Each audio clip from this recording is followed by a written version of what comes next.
Hi there, in this video I'm going to show you machine learning the old way versus the new way, which is the agentic way. So the old way is using a notebook where you manually write the code and then you also take manual decisions such as what data preparation needs to be done or what algorithms have to be selected. But the new way, which is the agentic way, is much more powerful. Here you are building agents which are going to do machine learning for you, which are also going to autonomously take decisions for you. So I'm going to show you on how this new agentic way works using a multi-agent architecture. So this multi-agent architecture has got a supervisor agent which is supervising different sub-agents, and then you have different sub-agents for data profiling, data preparation, model training and model evaluation. And all these agents are going to share information via the shared state.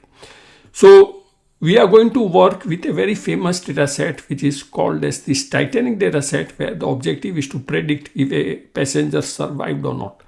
So we can give a prompt such as use the data set, try to make a machine learning model which is going to predict the survival rate, and then we can also say that make sure that the accuracy achieved is more than 80%. So we are giving an objective to this agent. So all these agents are going to collaboratively work with each other in order to make sure that the target accuracy is achieved.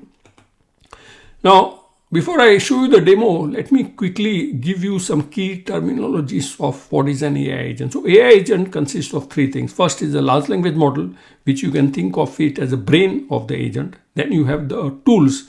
So you can think of this as hands, where all the actions are taking place, where it is calling APIs or running code. And then you have the system behavior, system prompt, which is the behavior of the agent. So in short, agent is three things: large language model, tools, and prompts. Now let me show you a demo on how this agent works, and you can also try this out on my platform datajarvis.ai, where you can build agents as well as execute agents for machine learning. So here you see that architecture which I told you. So this agent has got a data profiler agent, a data preparation, model training, and model evaluation. Now let me also quickly show you the data set. So we are going to work on this data set which is related to Titanic data, and this has got all the passenger information. But if you watch closely, you'll also see that this data set also has got a lot of missing values. So our agent has to take care of this problem also. So let us now execute this agent, and let us start by giving a prompt that on the data set which is related to Titanic, try to make a machine learning model. And we can also say that you should make this machine learning model to predict the survival rate. And we can also specify our objective, that we would like to have an objective accuracy of more than 80%. So now the agent will start working, and first of all, it is going to update the shared state, and it is going to come out with a plan that it is first going to profile the data, prepare the data, and then it is going to train the model. It has also identified different data profiling techniques as well as recommendations. So it has identified the target variable is survived, as well as it has also identified what the columns which needs to be dropped. You can also see that it is also identified there are some missing values, and it is giving recommendations on how this missing value should be managed. So it has given recommendations of using KNN, which is the K nearest neighbor algorithm, to replace missing values.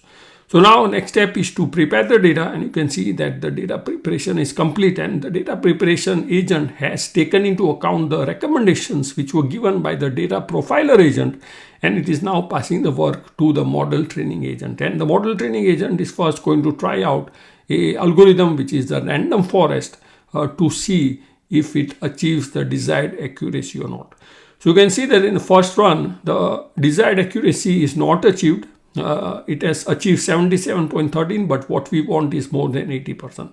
So it is now going to try another algorithm, which is this gradient boosting. So you can see that this agent tries to take into account our objective, and then it is also trying to take actions in order to ensure that the objective is achieved. So here you can see the results of gradient boosting, and you can see that still the accuracy is not completely achieved, but we are not too far. So here it says that we are almost there. So it has achieved 79.82, which is very close to 80%, but it is still not 80%. So it is now going to come out with some analysis, and it is also going to come out with what different steps it can take in order to achieve the accuracy. So one of the recommendation is to use an algorithm called as SVM, which stands for Support Vector Machine, and you'll see that it is now going to try out with this SVM model, and we are going to see whether it is going to achieve that particular accuracy or not. So this is pretty interesting because you can see that all the agents are collaboratively working with each other. They are also taking into account the recommendations of other agents, and then they are always trying to work towards the objective. So you can see that now the SVM has achieved the accuracy, which is fantastic, right? It has achieved more than 80%. And then it is also giving a list of models which it has tried, and very important that it is also given why SVM succeeded. And I can see one of the reasons is because SVM has got a nonlinear kernel, and in the data set, Titanic in fact is a nonlinear data set. So this is a pretty interesting observation which the agent has made. And you can see that all the agents have worked collaboratively with each other in order to make sure that the accuracy is more than what we have given to it.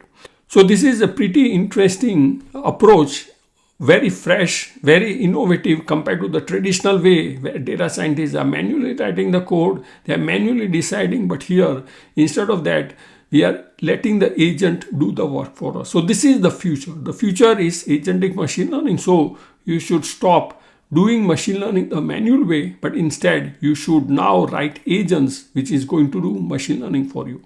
So I would recommend that you should all go to the platform. This is my platform called datajarvis.ai, which provides you a very visual way to build agents for machine learning, data science, and data analysis. So go ahead and try it out, and if you have any questions, just let me know and I can help you out. So if you like this video, please consider subscribing to the channel, like the video, and also give your comments on how comfortable are you with machine learning in this new agentic way. So see you soon in the next video where I'll show you another interesting agent which I'm going to build, which is going to help you do machine learning, data science, and data analysis. So see you soon in the next exciting video. Bye.